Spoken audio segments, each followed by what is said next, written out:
Hi, everybody, and welcome to Sports Matters on Shift. I'm Rob Simmelcare. Our lead story today is the recent decision by San Francisco 49ers linebacker Chris Borland to leave the NFL because of concerns about brain injury. A decision like this by one of the most promising rookies in the NFL last season has raised questions about whether the NFL can be seen as a career that is worth the risk for a new generation of athletes. A 2015 NFL Commission study showed at least 6 retired players are living with Lou Gehrig's disease, ALS, right now, and another 9 players have committed suicide since 2010.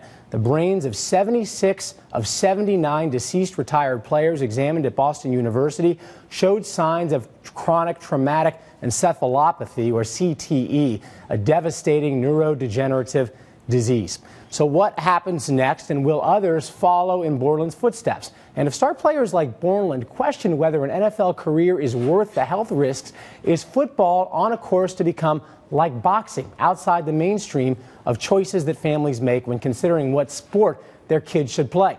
Here to talk about this, 11-year defensive NFL and defensive end and Super Bowl 33 champion Marvin Washington, alongside Sports Illustrated's Emily Kaplan. Emily, I'll start with you. This was, I thought, big news when it came down last week, just because of the youth and the quality of this player and the fact that he'd walk away at such a young age. How significant do you think this is? Yeah, the first things you hear from people is this a watershed moment? Is this something that we're going to be talking about years and years in advance?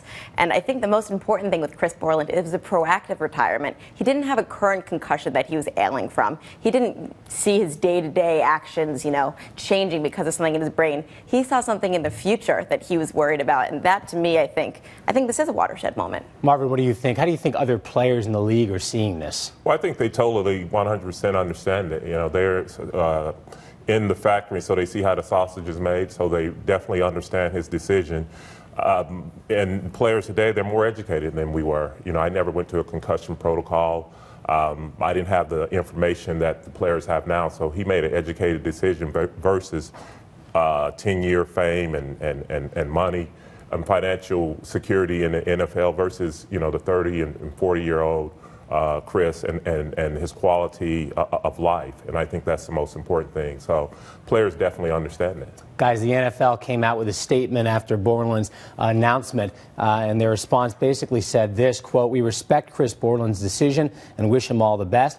Playing any sport is a personal decision. By any measure, football has never been safer, and we continue to make progress with rule changes, safer tackling techniques at all levels of football, and better equipment, protocol, and medical care for players. Concussions in NFL games were down 25% last year, continuing a 3-year downward trend. We continue to make significant investments in independent research to advance the science and understanding of these issues. We are seeing a growing culture of safety. Everyone involved in the game knows that there is more work to do, and player safety will continue to be our top priority." End quote. Emily, obviously the NFL feeling defensive about this decision and the news that it's generated. The ultimate question here is the game really getting any safer? That's a great question. Obviously, you see that number. They say concussions are down 25%, and they point to some of the rule changes they've made. The crown-to-helmet hits, the kind of body-to-body hits, head-to-head hits. But when you look at it, actually, I was talking with researchers. The NFL's kind of commissioned these studies. They have people at the Army Research Lab. They have a $60 million grant. They're asking everyone and anybody, what can they do? And some of the researchers were telling me that, some of these numbers are down, but you can't quite look at their data. For example, head-to-back concussions, where, your head just hits the down on the turf, that number has remained stagnant, so the proportion of that is still high. This is a battle that we're talking about in the media, but at the end of the day, this is a battle that's going to be won and lost at kitchen tables all across the country as parents talk to their kids about what sport they're going to play. And I think a Borland decisions like this have to be getting into those kitchen table conversations. Well, the NFL wants to say that concussions are down, which they are, but if you look at since 2010, since the concussion lawsuit was filed, youth participation in football is down 36%. And so if football wants to remain the #1 sport in sports league in the world, they're going to have to address this issue. In 1950, the top 3 sports were horse racing, baseball, and boxing. Now we see where they are. So if the NFL wants to take a long-term view of this and grow their game, they're going to have to address this issue, because you have single parents in Texas, and I'm from Texas, that are saying they don't want their sons to play football. This is an existential problem, Emily, for not just the NFL, but for the sport of football at the college level, at the high school level. What do you think parents will take away from a decision by a guy like Chris Borland? Yeah, I think parents are really going to look at this. It's funny. At our website at Sports Illustrated, the Monday Morning Quarterback last week, we asked 9 current players, ages 22 to 31, really wide range of socioeconomic backgrounds, what they thought about this. And, you know, they all kind of respected Chris Borland's decision, but I don't think it was going to change them. However, each of their answers kind of hinted at towards the future of maybe with their kids or people that they knew, that that's where it really is going to trickle down. And if I was a parent, I would look long and hard and think, is my son going to play? It's the pipeline at the end of the day. If you don't have a pipeline of kids coming up playing the game, they're choosing other sports, whether it's soccer, basketball, whatever, the game is going to suffer. It's about the safety and the well-being of the players, of the current players, future players, and even the past players. The past players that have to have a quality of life. And Roger Goodell is always talking about protecting the shield. Well, protecting the shield is making sure that your former players have, you know, their health and welfare. They're not suffering from all these diseases from ALS, dementia, Alzheimer's, and the NFL's industrial disease, which is CTE. They have to address this, either through science or equipment. The way you put it, industrial disease. That's really what it is. That's exactly right. It's you know, it's a workplace hazard at the end of the day for these players. When you watch the game now as a former player, it's obviously a different game than it was 10, 15 years ago. Of course. A lot of the reasons for that are safety oriented. Do you think the game is losing something? Can at the end of the day it be a safe product and also an entertaining product on the field? Of course. It was different, you know, from the generation that I grew up watching, from guys in the 60s and 70s, and then when I played in the 90s, you know, the game has gotten safer, so it's going to be entertaining. But the thing is that with the head and the brain, you know, over the last 15 years, we've made more strides in learning about the brain than we have in the last 50 years or the time before that. So we have to make it safer for the players, but keep it entertaining for the fans too, you know, because the fans like the big hits. That's part of football. But we'll eventually get to a nice medium where, you know, we can have both. I believe we can have both, but they have to solve this issue right here. Emily, how much, if we look back a couple of years from now and Borland's early retirement was sort of an outlier, you know, remember that guy a couple of years ago who made that decision? How much does this really matter at the end of the day if it isn't followed by, you know, tens and dozens and more of players making a similar decision? It's tough to say. All I know is that it matters for him and his family. And I think you can't quite look at it in the grand scheme. And right now, we just have to take the narrow look. And here's a guy who just didn't want this to be a part of his future. I hate to say it, but time will tell. What do we know about him?